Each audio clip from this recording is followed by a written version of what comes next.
Hebu fikiria kutuma pesa kwa mtu popote duniani bila kutumia benki, bila kuhitaji ruhusa, ndani ya dakika chache tu. Hiyo ndio nguvu ya Bitcoin. Lakini swali linabaki kuwa Bitcoin, kwa nini kila mtu anaizungumzia? Karibu kwenye Crypto School siku ya kwanza. Ambako tutajifunza vitu vigumu kwa kuifanya viwe rahisi. Karibu sana. Kabla hatujaanza kuelezana kuhusu Bitcoin, naomba kwanza tujue Bitcoin iliundwa kwa sababu gani? Yaani tatizo gani liliundwa ilije kusolviwa na Bitcoin? Tatizo lilikuwa ni ile pesa zetu zinazotumia sasa hivi. Hizi pesa tunazotumia ziko controlled na bank na government. Na kiuhalisia sasa hivi huwezi kutuma pesa kama hujatumia benki au hujaenda benki au hujatumia zile applications za benki kama kwenye simu. Na vile vile lazima ulipie ada ya muamala, transaction fees, na vile vile muda mwingine inachukua muda mrefu hata siku kadhaa kwa muamala kwenda kutoka sehemu moja kwenda sehemu nyingine. Na hii mara nyingi inatokea kwa miamala inaenda nje ya nchi au miamala ya kimataifa au hata hii yetu ya ndani. Kuna muda uaga inachelewa, na vile vile kuna uwezekano wa wewe benki wakafunga akaunti yako, pesa uliweka mwenyewe kina wakafunga akaunti yako kwa sababu mbalimbali, au wakazuia wewe usifanye miamala kwa sababu mbalimbali. Kwa hiyo ni system ambayo inafanya kazi kwa limitation, inafanya kazi kwa kusikiliza maoni ya watu, inaendeshwa na watu, na hiyo ndio sababu iliundwa Bitcoin. Kwenye mwaka 2009 jamaa ambaye hajulikani ni nani kwa uhusika wake, lakini inajulikana kwa jina Satoshi Nakamoto. Hajulikana kama ni mtu mmoja au ni kikundi cha watu, lakini inajulikana kwa jina Satoshi Nakamoto. Alianzisha Bitcoin na aliintroduce kwa dunia mwaka 2009. Na idea yake ilikuwa ni simple tu ya kufanya mapinduzi ya kifedha kwa kutengeneza digital money system ambayo hakuna mtu, hakuna benki wala serikali yoyote inaweza kucontrol au kusimamia huo mfumo ambao utajiendesha wenyewe. Utafanya verification za miamala yenyewe na utawezesha kufanyika kwa miamala dunia nzima bila kuhitaji mtu yoyote. Ni kompyuta tu zenyewe nafanya kazi, na hiyo ndo Bitcoin. Bitcoin ni digital currency, lakini haifanani na pesa hizi za kawaida. Bitcoin ni pesa ambayo iko decentralized, haisimamiwi na mtu yoyote, inafanya kazi kwa kupitia internet na ina kontroliwa na teknolojia, sio benki. Mahesabu yake, kila kitu ni teknolojia inayofanya kazi, sio benki. Na hii teknolojia ambayo inasimamia Bitcoin inaitwa blockchain. Na blockchain kwa jina rahisi unaweza kaita public digital ledger, yani ikimaanisha kitabu cha kutunza kumbukumbu ya miamala cha wazi, yani cha kila mtu anaweza kukiona. Na humo ndipo miamala ya Bitcoin, taarifa zake zote zinatunzwa na kuwa recorded humo kwenye blockchain. Bitcoin inafanya kazi kwa namna hii. Kama mtu atakutumia wewe Bitcoin, huo muamala utaenda kwenye network, na kompyuta ambazo zinajulikana kama miners, watu wanafanya mining ya Bitcoin, watafanya verification ya muamala, alafu baada ya hapo huo muamala wako utakuwa recorded kwenye blockchain, na mpokeaji wa Bitcoin au aliyetumiwa receiver atapokea Bitcoin. Na muamala unapokuwa recorded kwenye blockchain hauwezi kubadilishwa kwa chochote, labda kurudishwa au kuwa changed kwa namna yoyote ile. Inakuwa tayari upo ndani ya blockchain, hauwezi kubadilishwa wala kurudishwa. Na thamani ya Bitcoin inapatikanaje au inakuwaje na thamani?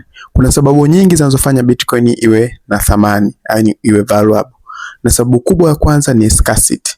Sijui kwa Kiswahili nitasemaje, lakini ni ile Bitcoin ina limited supply. Yani Bitcoin zote zipo milioni 21 tu ndio Bitcoin zinazo exist, na haziwezi kuzidishwa. Na hii ni tofauti na pesa ambazo tunatumia sasa hivi. Pesa tunatumia sasa hivi ni serikali ikiamua tu kuprint note ina print, yani ziko na unlimited amount, unlimited supply. Lakini Bitcoin idadi yake, supply yake inajulikana, zipo tu milioni 21 na iko fixed kabisa, haiwezi kuzidi.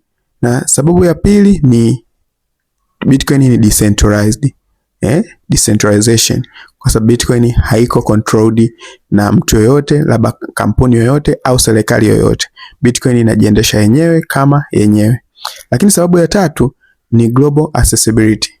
Bitcoin unaweza kuipata au unaweza kutumia ukiwa popote, ili hali tu kuna access ya internet. Kukiwa na access ya internet unaweza kutumia Bitcoin. Lakini sasa hivi imekuwa more advanced, hata kama hauna access ya internet bado unaweza kutumia Bitcoin kutuma kutoka sehemu moja kwenda sehemu nyingine, na hiyo ina darasa lake siku nyingine. Lakini kwa leo nikwambia tu kwamba hata bila internet inawezekana.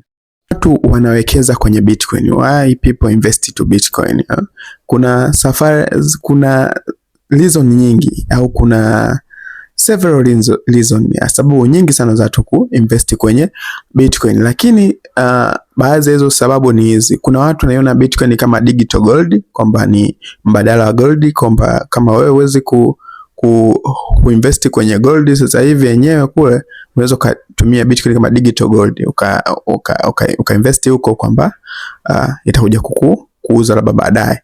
Lakini kuna watu wanaona kama ni sehemu ambayo wanaweza kufanya trading, ni kufanyia trading mbalimbali za kifedha.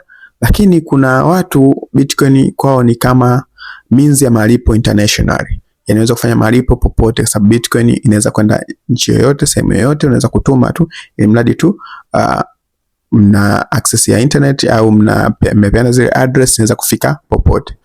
Lakini kuna watu wanataka tu kuihold kwa muda mrefu kwa sababu ya uwekezaji, ili price ikipanda wauze kwa faida. Lakini kwa miaka mingi inavyoenda, thamani ya Bitcoin inazidi kukua, yani inatoka kule kwenye worthless to kuwa kitu chenye thamani kubwa, moja ya digital asset ambayo ina thamani kubwa duniani. Yes. Ubaya wake, Bitcoin bado ina riski zake, kwa sababu kila kitu kizuri hakiwezi kuwa kizuri kwa 100%. Lazima kuwe na kuna matatizo kidogo au riski. Na riski za Bitcoin moja hapo ni price volatility. Yes, Bitcoin ina price volatility kubwa, na hiyo price volatility najua ikitokea ikiwa inapanda watu wengi wanafurahia, lakini hiyo volatility mara nyingi huaga vile inatokea kwenye kushuka. Kwa hiyo kupanda na kushuka kwa Bitcoin ni kukubwa sana.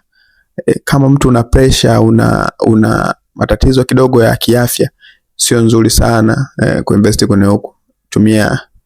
Invest tu kwenye vitu ambavyo kidogo upandaji na kushuka kwake thamani sio mkubwa sana. Kwenye Bitcoin thamani inapanda sana vile vile, lakini inawezekana kushuka sana. Lakini vile vile kuna kitu inaitwa market manipulation, kinatokea sana kwenye Bitcoin. Watu wengi sana wanafanya market manipulation, na manipulate watu, wana manipulate market, na watu wengi wanapoteza fedha kwa sababu ya wanafanya manipulation kwenye market. Kwa hiyo na yenyewe ni risk moja hapo ya Bitcoin. Kwa hiyo lazima ujifunze, ujue vizuri, ujue unafanya nini kwenye Bitcoin. Lakini kitu cha mwisho ni scams, na hii ipo kwenye ulimwengu wa cryptocurrency. Scam imekuwa kubwa. Crypto sio scam, au Bitcoin sio scam, ila scammers wapo kwenye crypto, wapo kwenye Bitcoins. Wanakupa ahadi nyingi za hewa za vitu vingi, situma hiki, fanya hiki, fanya hivi, tukupe shingapi leo, ukinipa $100 leo, baada ya masaa mawili nakurudishia $150 hivi. Nyingi za hoga ni scam, au sio mine Bitcoin kwa kutumia simu nyingi ni scam. Kwa hiyo lazima ujue kwamba kuna scammers wengi, lazima uwe makini na uwe na elimu sahihi ili ukimbie haya matatizo. Kwa hiyo hii ndio kuwa na hizi risk ndio inasababisha kwamba unahitajika kwanza, kabla huja invest kwenye crypto au kwenye Bitcoin, upate elimu. Elimu ni muhimu kabla ya kuinvest. Tafuta elimu kabla ya kwenda kuweka pesa yako.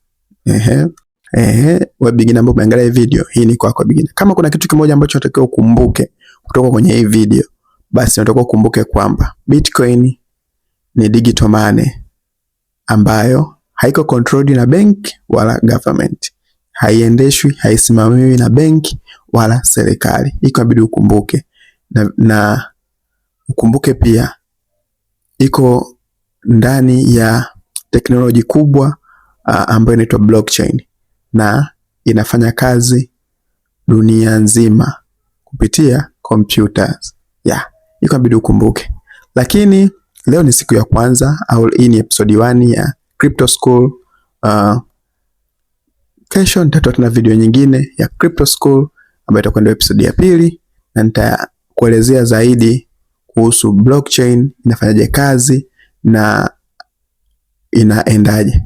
Kama unahitaji kujifunza zaidi kuhusu cryptocurrency, usisahau kunifollow, kusubscribe, kulike na comment hapo chini neno crypto, ili nikutumie guide ya crypto kama beginner ukiwa unaanza. Na vivyo sasa kujoin kuna WhatsApp channel yangu, kuna social media link zipo hapo chini, na vile vile kuna mlolongo wa link nyingi hapo chini za wewe kama unaanza safari yako ya crypto uanze kwenye hizo sehemu. Usisahau kwamba lengo si kushindana, lengo ni kushinda umaskini. Asante.